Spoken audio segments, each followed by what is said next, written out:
Good afternoon, everybody. I'm your host, Crystal. This is another edition of the 9 o'clock Meltdown podcast. And over Zoom, I have the fabulous artist and author, Lynette Rainey Grindell. Hello. Hello, hello. I can hear you. Can you hear me? I can hear you. I can hear you. I can even see you, which probably your listeners can't, but I can see you too. Yeah. Yeah, fabulous. And I'll just warn right now, you might also hear one of our cats. She gets really excited when I start zooming, and so she might appear and she might meow.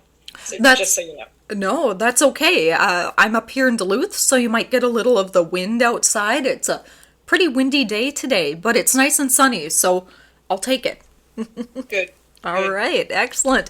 So I've known you and your partner Venus for probably about 10 years now. I met Venus before I had the honor of meeting you, actually. I played with your friend Israel Malachi on Yes. numerous stages and things like that, and I even shared the stage with Venus a couple times when they were performing their music as well.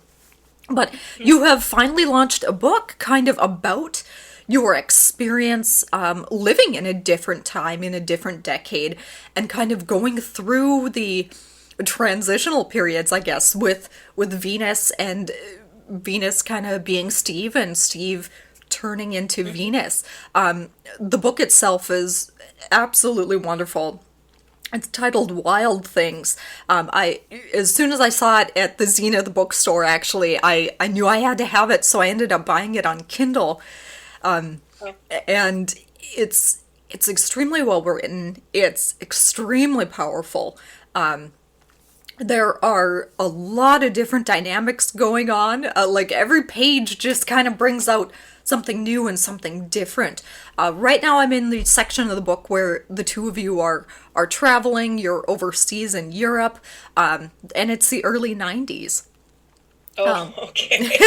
That's where I'm at in the book. Well, that But was a disaster. oh Okay. yeah, yeah. But I have a hunch. I know how the book ends. So so let's just dive right in. I mean, why now? Did you feel like you needed to write a memoir, or had you been sitting on this for quite a while? Well, I guess the answer is the second that I have been sitting on it for a while, and the reason Venus has been writing her own memoir for quite a while, but her Oh, okay. process is a lot different than mine. You'll I don't think you're in the part of the book yet where I discover she has extreme ADHD, Yes, and that I didn't did. actually happen until like maybe 4 or 5 years ago. She got diagnosed with that. So it sort of in retrospect, it explains a lot of her process in terms of being able to do hyper focus, but then also close out other things. And so that means that she's been working on her memoir for several years, and I wrote a lot faster than she did. But she is a really good writer, and hopefully she'll have something for us in a year or two. So Yeah. anyway, but I was watching her do that, and I had some friends who said, you should write your own memoir. I'm a writer. I'm a published poet. I have friends. I'm just very involved in the writing community. And so, I had friends saying, well, you should tell your story too. And I was like, I'm not the person who's trans. I felt that it was Venus's story to tell. I didn't know if there was anything interesting about my story, which I think is common for memoir writers to worry about. Yeah. Um, and then we were still in the middle of some things, and so I thought, well, I don't even know what the arc would be and where it ends. So I didn't do anything for a couple of years, and then Donald Trump got elected, and the world changed, and we are still seeing the effects of that having happened. So I think it was June of 2017, I finally said, okay, I'm going to try to write this down. And at the time, I felt like it was a little bit like living the Handmaid's Tale. I felt that I should write down the experience of the past. So if all this had to get reconstructed, there would be an example of how that had happened. Yeah. So that's I just started journaling. In fact, I was just looking over my old journals because I wanted to make sure I got the year right. It was June 6th, 2017, where I started journaling. It was summer, the weather was nice. We've got a little grapevine pergola, and every day that it wasn't raining, I would sit under there for a couple of hours and just try to sort of remember the past, and then it just developed from there. Yeah.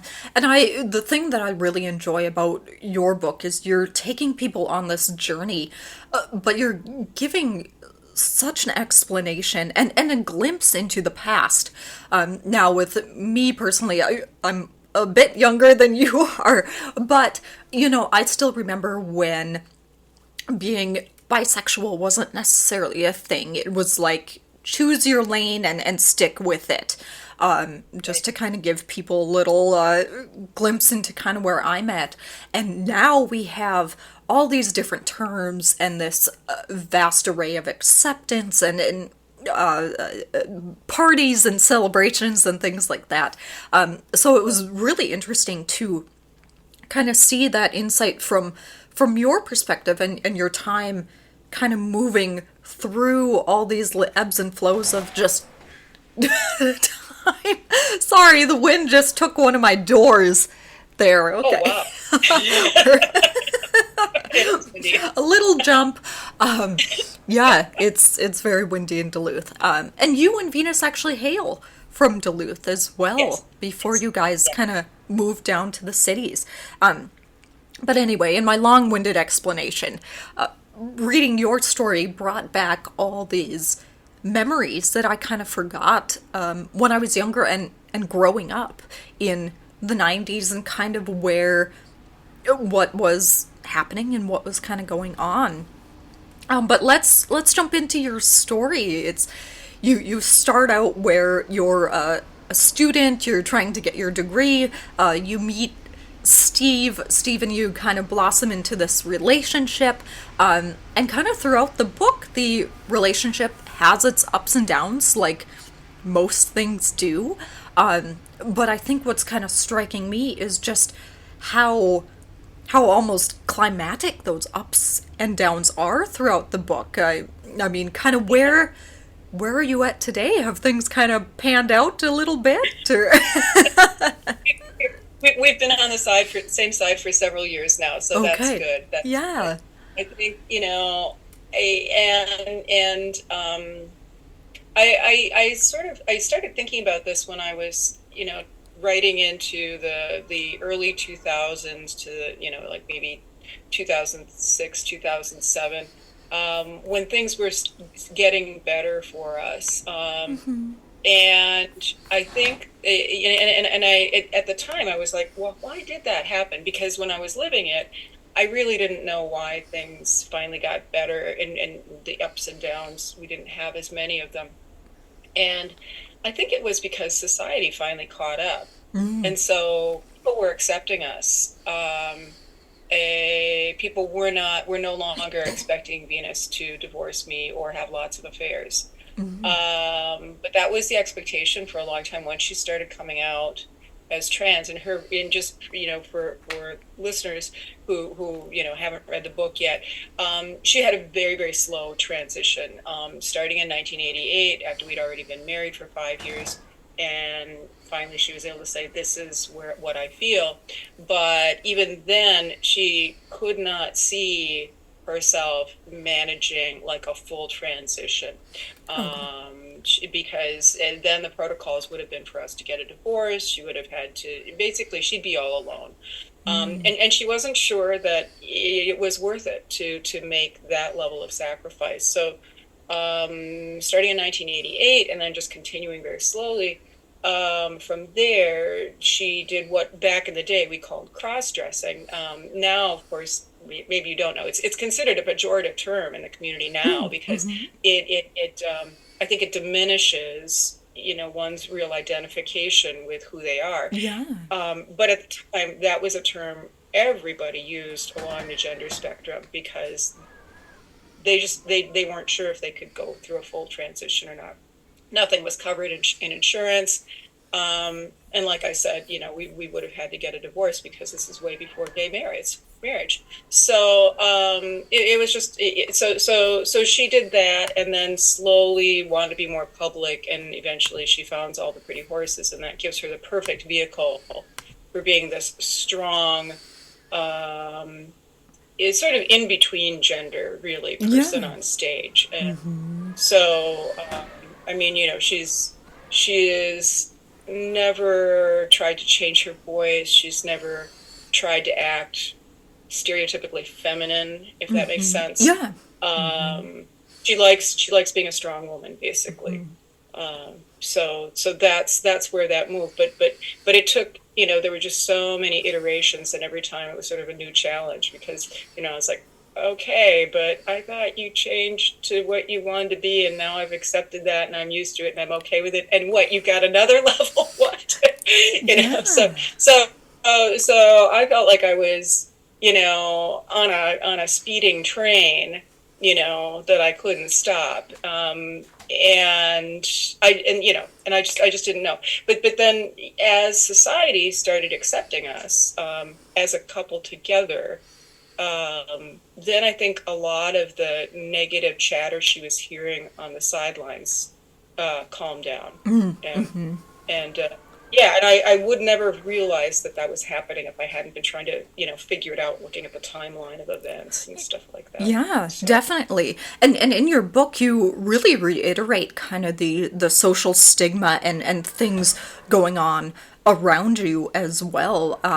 And I can completely attest to that, where even back in the late 90s, early 2000s, it was still kind of expected that, you probably didn't stay together, or, you had these little side affairs, and it was very messy, honestly. It was very messy. Yeah, so thank you both for being absolute trailblazers and things like that. In your book, I definitely find being very drawn to your voice and kind of your concerns and things like that. Like there's a part that I read, and you were off for college, to getting your master's off in Boston, and Venus finally came to visit. And the part that really stuck out to me was, you're like, oh, I bet Steve at the time kissed Mike or something like that. Michael. Yeah, and that just kind of really, for whatever reason, that just really stuck with me. Was that kind of just your own maybe insecurities kind of welling up, or was that more kind of a societal thing going on at the time? Yeah, well, I would say a little bit of both. Yeah, because Venus did kiss other people in front of me occasionally. Not too often. It was more like, oh, they kissed me and I didn't know what to do. Yeah. But if we'd been boyfriend and girlfriend, roles reversed and stuff like that, that would not have stood as an explanation. So there was some of that, and I think she just, she was very drawn, and I think she's still very drawn to some extent. I think we all are. She's very drawn to validation. And so this was a way of being validated, and then she'd catch hell from me.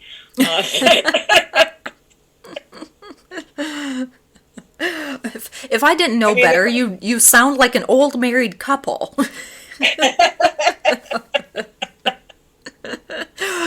That's excellent. I'm Lynette, I'm so glad you can laugh about these things. It's a joy to see. I mean, right now I'm reading about kind of the ups and downs and the turmoil about it, but I'm talking to you in 2023, and you're laughing, you're smiling, like exactly. You made it. You made it to that other side.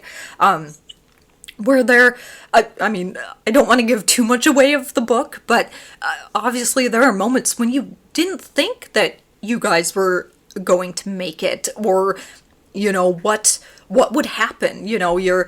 I'm in the throes of the book where you're chasing down this degree, you're trying to get a job, Venus is still Steve in a way, but now they are Lori? Sonia. Now they're Sonia. Sonia. Yeah. Yes. Yeah. Now there's Sonia, and it's kind of just this ebb and flow of things. Can we talk a little bit about your time with Sonia and kind of Yeah. what that all kind of entails? I mean, I know you dive into the book very well, but to get it from your own mouth. Well, yeah. So I mentioned that, she came out to me in 1988, and that was through therapy.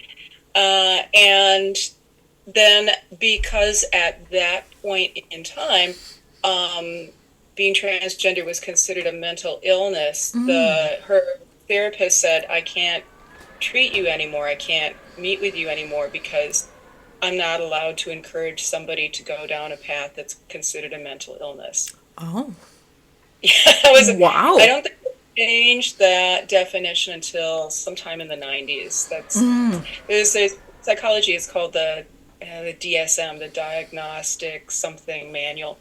And so that version of the manual called it a mental illness. And so, Yeah. but what he did say, and Venus is pretty sure that he was probably gay himself, and again, wouldn't be accepted in counseling if he came out as gay. I mean, that's what the times are like. And so, anyway, I mean, this is a time when people were stigmatized terribly for having AIDS. Even so even if they were children who caught it from blood transfusions. So it was a horrible time, which we don't want to go back to, right? So anyway, so what happened was that therapist did give us the name of this club. It was called a cross-dressing club at the time, the City of the Lakes Cross-Dressing Club. And then about a year after we joined, it was City of the Lakes Cross-Gender Community. So they were trying to be a little more umbrella-like, already kind of moving away from the cross-dresser name. And so that part of the club rules were that you would choose your femme name, and so Venus chose Sonia.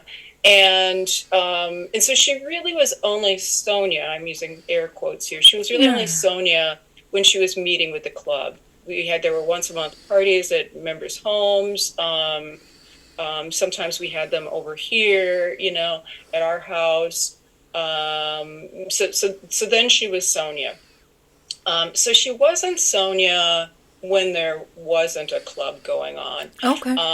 And I'm not sure if there a club meeting going on, but I'm not sure if you've gotten to the part of the book. Yeah, I think you must have, where at a certain point I see this kind of, Sonia's acting ditzy, stupid, everybody's worst idea of what, like a sorority girl would be like. Yes, I did, and sorority girl. Yeah, that made me laugh, honestly. It's like, no, that's not how women behave. And so at that point, I said, look, she was already an artist anyway. And I said, just express who you are in your clothing on a day-to-day basis. So she wasn't going by the name Sonia then.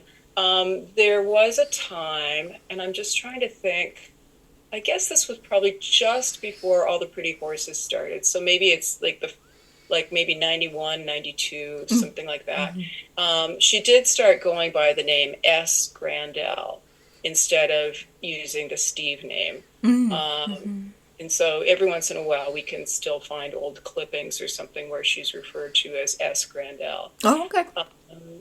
And then, then, the Venus name doesn't come in until she's been several years with All the Pretty Horses. And, you haven't gotten to that part yet, but I'm thinking that's got to be early 1999 when the Venus name comes out. So yeah, it's a very, very long process. And so, and I think that, again, it just speaks to what it was like to be in the community then without any role model, Right. I mean, there were people older than us who were trans, but again, they were not able to express their full selves for the most part. And certainly nobody was married or had stayed married. I think that it just, the ups and downs of Venus's process, I think just speaks to what it's like to feel your way through it. You don't come out one day and say, snap, this is who I want to be.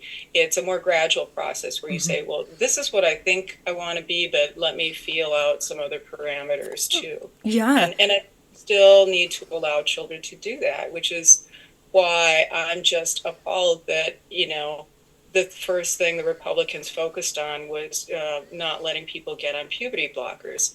Because, if you're on a puberty blocker, then you've got a few more years to make a decision, But if you're forced to go through puberty as the wrong gender, then you've got a gazillion surgeries to try to correct everything, and it's never gonna correct everything. And it's just that's one of the cruelest things to focus on, to not allow the puberty blockers. So anyway, that's my little soapbox for today. And Lynette, that's totally fine, totally fine.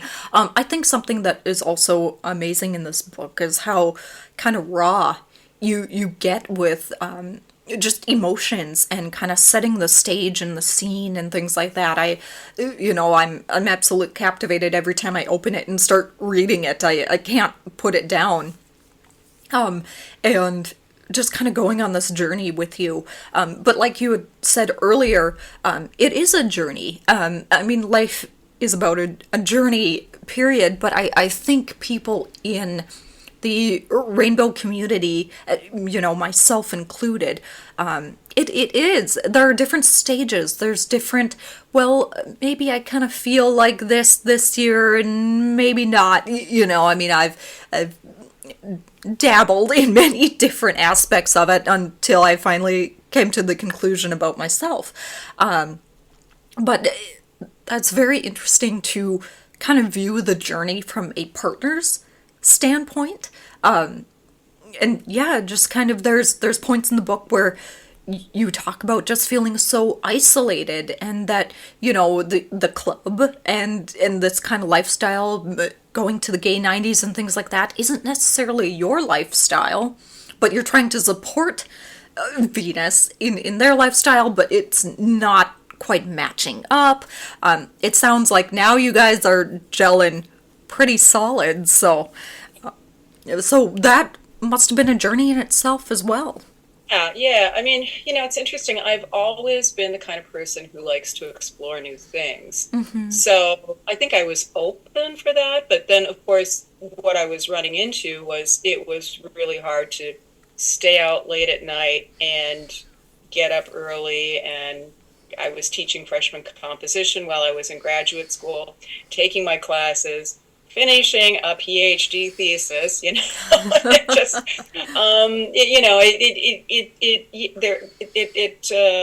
was a lot of sleep deprivation. and then there's a different thing going on in the relationship when two people are going out, and as one person really wants to be seen, and so it wasn't, it was, I wouldn't say it was it was the opposite of a romantic dinner out. Going out a lot, loving a lot, but yeah, there wasn't the same kind of togetherness. There's a little bit of togetherness, but not the same kind of togetherness that you get when you go out on a date with somebody. I'll put it that way. It was not dating. It was more like, showing up for an event you're supposed to be at. That's kind of what it felt like from my perspective. And I love the gay 90s. I love drag and everything like that. Yeah. Ironically, I never wanted to do drag. Like, I'm the one who appreciates drag more than she does. It's kind of hilarious. Oh. But anyway, and I love going out to gay bars, but at a certain point, she wanted to be admired, and then I was not seen as her partner in these places. So, in fact, I I've been in several writing groups over the years, and I was workshopping some of these chapters a few years ago with the group that I'm currently in, and gosh, I wonder if this was even before COVID, because I feel like we were still meeting in person. But anyway, it was some of that gay '90s stuff, and one of my group members who's gay, Bronson, said, "Well, what did you expect? You know, if you're going to the gay '90s, of course people are going to try to pick up your spouse." And I'm like, but I didn't think that was going to happen. Yeah, yeah. Because I just, I didn't understand that unsaid rule about things. So yeah, I didn't fit in to some extent with all of that stuff. And so, but at the same time, I think I did use it as a way of exploring things that I wouldn't otherwise get to see. There's a journalist a long time ago named George Plimpton who kind of famously I think he played football for some football team and wrote about it. I mean, he did it as a journalistic exercise, Okay. to see it. So he was known for doing several of those kinds of things. So sometimes I felt a little bit like George Plimpton, it's like, okay, we're going to go to an S&M demonstration because, I'm writing about it. And so that thing never developed into anything. But I was trying to write a novel. It was a terrible novel at that, but it'll never see the light of day because it's terrible. It was a good exercise, and so going into a world where I would not necessarily usually encounter it, and I appreciated that. So it wasn't horrible, but it also kind of, you're right, it kind of pulled away from us being together in relationship. Yeah, yeah. But it sounds like you have a pretty strong relationship now. Do you, from a personal standpoint, do you feel seen as Venus's partner now, or? Yeah, I do. And part of it is that for many years, and you'll get to this as you read the book. Yeah. For many years, I didn't realize this was happening at the time, and Venus didn't either. But she started because she was getting the attention and respect and just kind of the being seen, and acceptance when she was on stage. That's pretty much all she wanted. And so she started identifying with the band. Like if I said, hey, I think you're spending too much time with the band, can we do something together? She took it as a personal attack on, she internalized that as my saying that she couldn't express who she really was.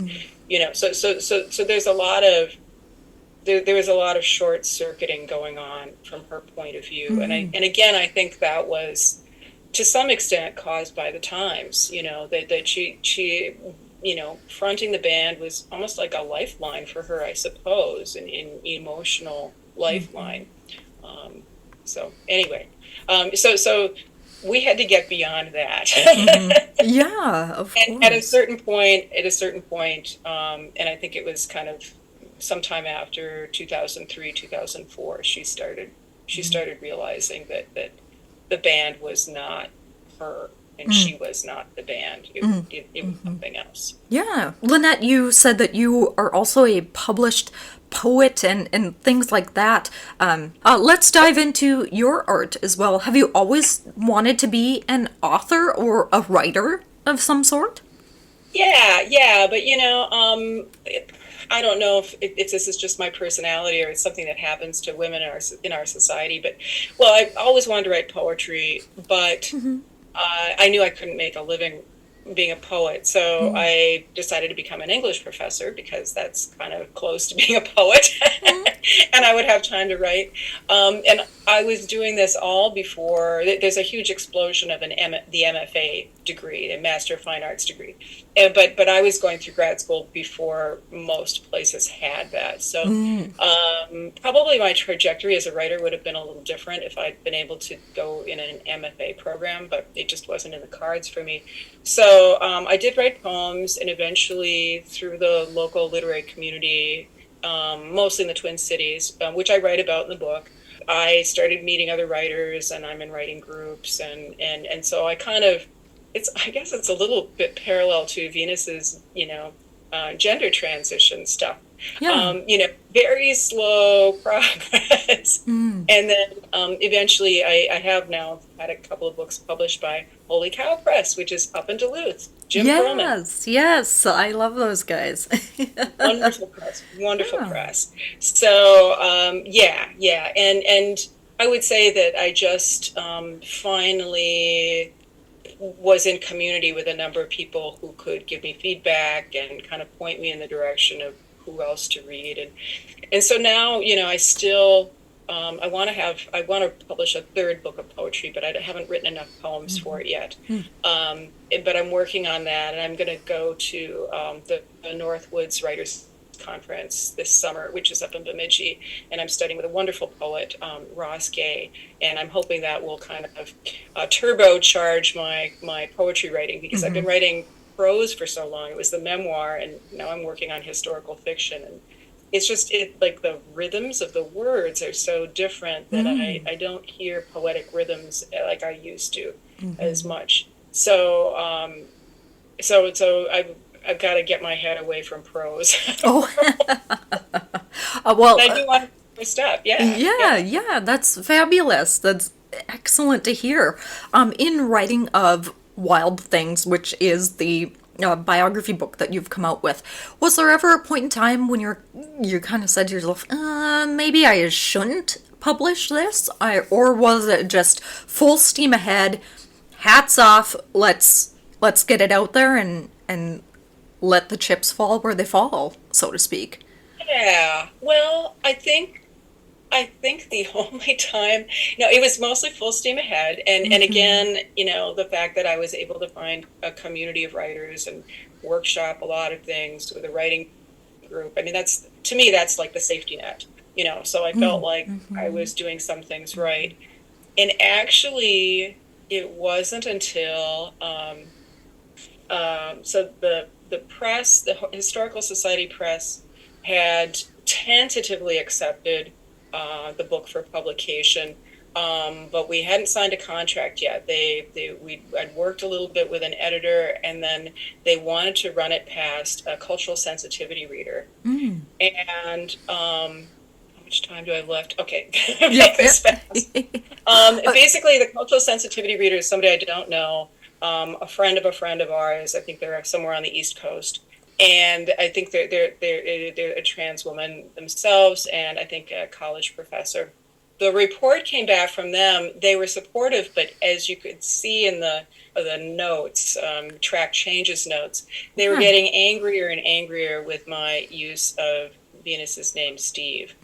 Oh, Since most of the book takes place before I'm calling her Venus, or even before the Venus name comes up, it was like, what am I going to do? And the press actually said they uninvited me to publish. oh, And they said, if you can figure out, we don't know how to fix this problem, and we don't want to alienate a large portion of our audience. So I was really crushed, and then thanks to Venus, actually, her record producer, Barb Morrison, who actually started going by they and them pronouns like a year or two ago.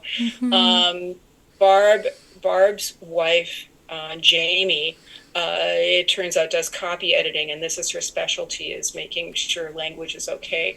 So she helped me a lot in kind of smoothing out some of the stuff, not figuring out what was probably okay to say and what might not be okay to say, and giving me some new language for that. And I was worried that if there are too many explanations, it's going to make the prose itself very clunky. So I right. didn't want this to be a textbook. Yeah, Right? of course. So she helped me figure that out. That was really helpful. I submitted it again, and then they accepted it for publication. But after that experience with the cultural sensitivity reader, I got really worried that maybe I was going to get some negative flack, not from the right wing, but from people in the community. It hasn't happened, so I'm really grateful for that. But that was really the only thing I worried about. Yeah, yeah.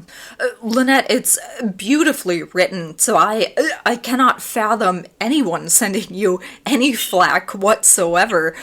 You do a really good job of letting people know that the beginning is written in a completely different time from where we are now, despite it being published in 2023. I mean, it's written in the formulae of this is the 80s and into the 90s and so forth. You do a very good job of chronologically putting people in those times.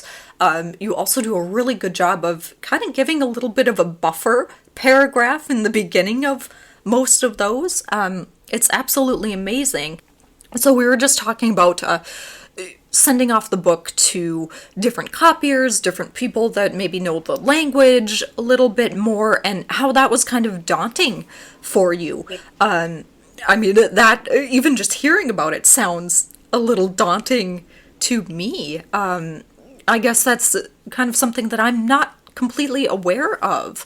Well, I will say that, yeah, what it made me and Venus realize, because Venus had read this, and well, most of it was me reading it out loud to Venus, but she was pretty familiar with what I was writing in it, and all of my language in the earlier version was fine by her. But then we both realized, we are products of a particular generation. And so we don't even have the new language anymore. I mean, that was the weird thing.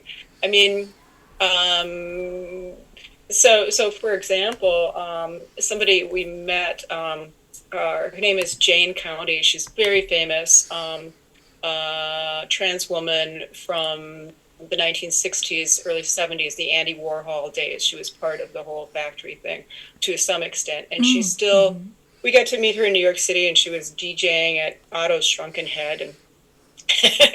And anyway, plays in the East Village. And we became Facebook friends with her for a while. I think she's pretty elderly right now, so I don't think she's in New York anymore. But at that time, I think she was complaining that she had been kicked off of Facebook because she used the word tranny to describe herself. I mean, that was an acceptable term back in the day, but that's considered pejorative now. So, I mean, that's an example of how, many of us of a certain generation, it's like, what? We can't say this word anymore? Even when we're referring to ourselves.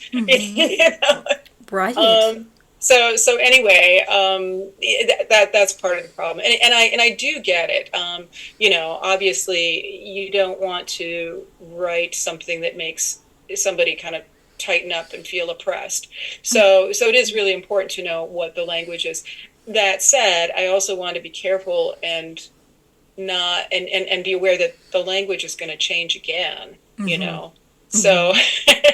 And I teach literature, so I know how language changes over time. And I see it, in the literature that I teach, or even in some of the, literary criticism, from, 20, 30, 40 years ago. The terminology is different. Yeah. So that's just something that's going to happen. And so it was kind of a wake-up call to me and Venus that we had to get a little more contemporary. But you're as contemporary as they come. I mean, even talking now, you've got purple streaks in your hair, and I saw a video last night that you had posted, and Venus looks absolutely stunning in this blue dress and a little kind of coffin backpack. I'm like, how are you not contemporary? Yeah. But to kind of get maybe a little bit more personal, maybe slightly off topic, but would you ever think you'd be living the rock star lifestyle and married to a rock star? Was that ever kind of the thought process when you guys were starting out, or? Well, yes and no. I mean, Venus was in a band when we got married, and actually, I did think they'd go pretty far because, I mean, it was at a time when the Suburbs were playing and the Replacements were playing, all of that stuff, and her band at that time, Straight Face, they started in Duluth, and then they moved down to the Twin Cities because that's where they had a booking person who actually, a booking management agency, Yeah. who unfortunately went bankrupt shortly after they all moved down. Oh. So that's the kind of the end of that. But anyway, and so for a while I thought, well, maybe that's what it is. I was into music, so I mean, so that was cool with me. And then that band broke up, and Venus started going back to being an artist. She was a visual artist all the time, and doing film, experimental film, and stuff like that. And so then I got pretty used to being married to an artist. And then she was a performance artist, and then there's a band again. So yeah, I think I was always hoping for an artsy lifestyle before our relationship started developing. I imagined that I would be somebody who was an English professor, and I would have, Sunday afternoon cello, violin, piano trios. That's kind of what I thought my life would be like. And I'd write poetry and maybe live on a little horse farm or something like that. And so the irony is that, that some of that stuff has almost come to pass. I've never had a cello trio over here. But I still occasionally play violin and piano. And the video you're talking about where, it was too late at night, we're locked out of the parking ramp and have to walk up all the levels of the ramp to get to our car. Yeah. We went to Minnesota Opera. So we do all the classical music stuff. So, we don't live in the country, but I do have a horse who's pasture boarded in the country. Yeah.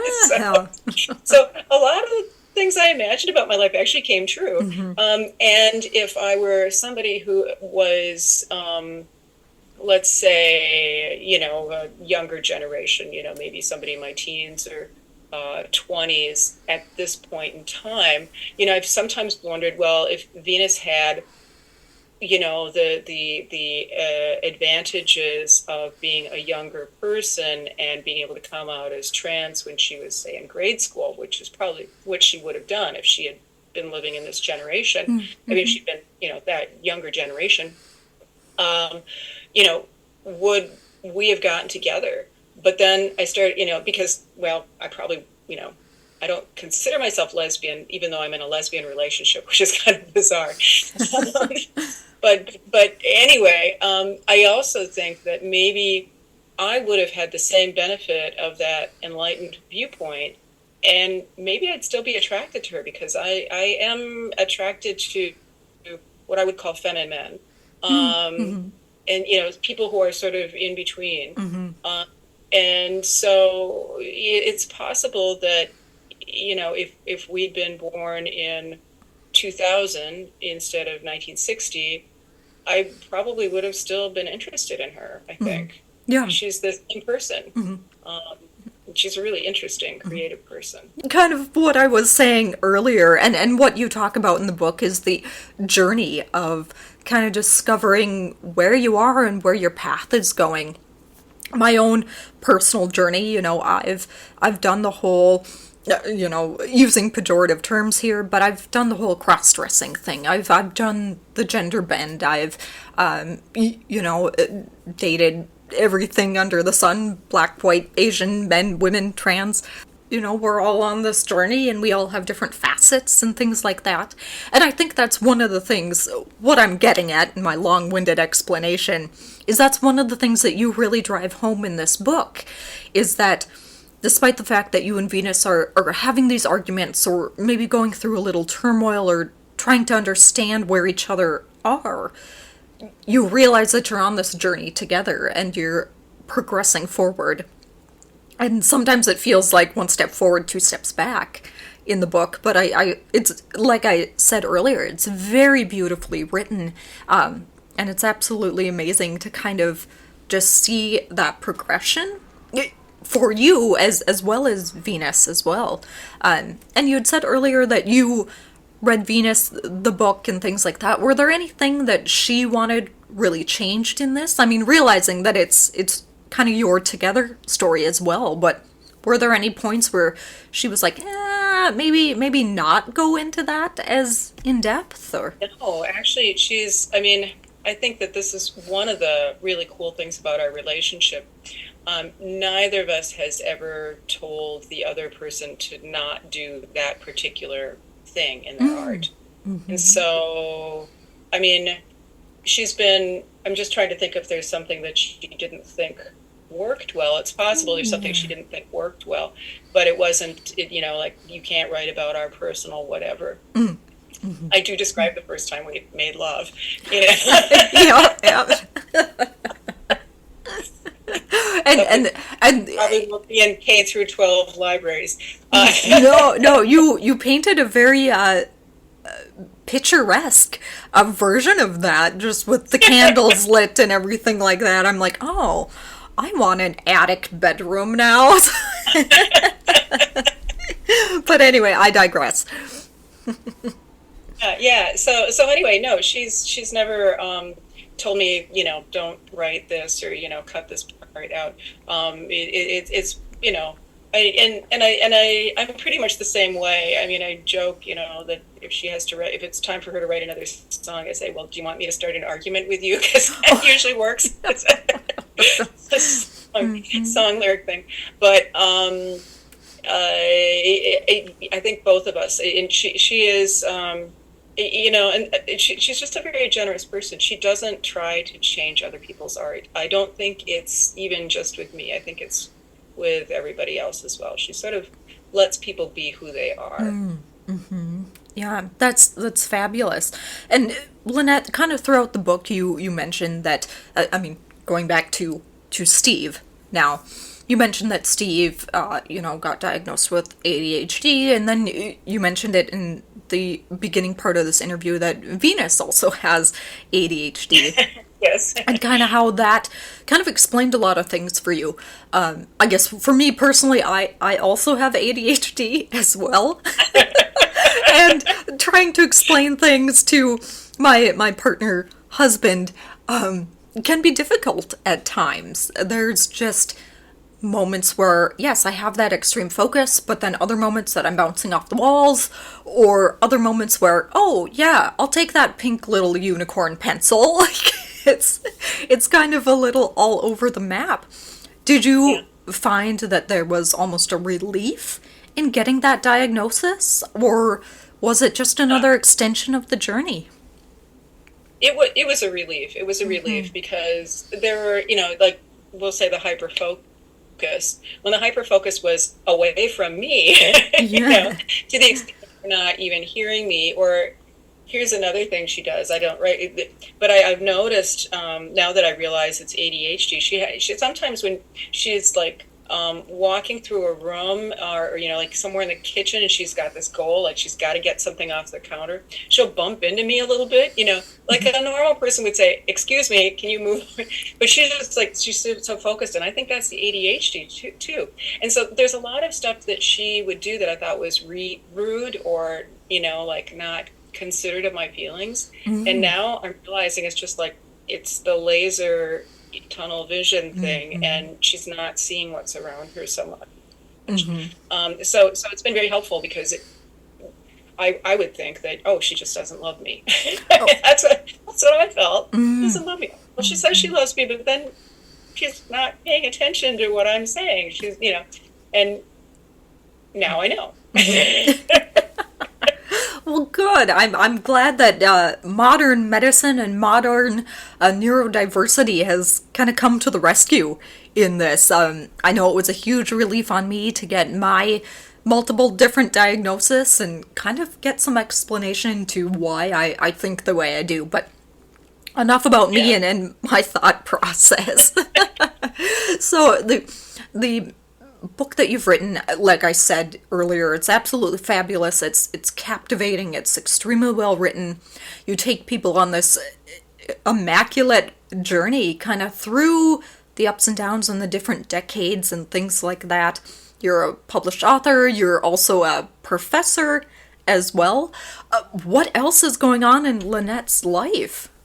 Well, here, it's too bad that there's not video for the podcast. I have this long black skirt here that I've been using a seam ripper on before we got together for our interview, because I'm in a choir and we have a choir concert tonight. And this is our first concert since COVID, and which meant that I had to look for my long black skirt. Oh. And I've spent days looking for this thing, and I finally found it this morning. But I have to let out the seams. Oh. Excuse me. Mm-hmm. No, you're fine. It's something I got at a thrift store. I'm a thrift store person too. Many years ago, I had to take in the seams on the side, and now it's so sad. I'm ripping them out. So COVID has not been kind to me. Oh, you're fine. Trust me, you're fine. Well, Lynette, I won't keep you any longer. Thank you so much for taking time out of your schedule and out of your day to talk with me in the wider world about your book, Wild Things. If somebody's interested in maybe having you do a reading or see what you've got coming up next, how can they do that? Yeah, so I have a website, RainieGrandel.com. I think if you just Google my name, you'll find it. It's REINI hyphen Grandel, GRANDELL.com. And I believe I've got a contact form there. I hope I do. If I don't, my email address is Lynette, Lynette, at Rainie-Grandel.com. So that's the best way to get in touch with me. All right. Oh, you found me on Instagram, so which was like, you can tell I hardly use Instagram, but that did get to me eventually. Wonderful. Fabulous. Well, Lynette, good luck on your choir concert tonight. I bet you'll look absolutely fabulous. Please do send over some pictures and say hi to Venus for me. It's been absolutely fabulous to get to know you better and to have this chit chat. I hope we can talk again soon. Okay, thank you. Yes, have a great day.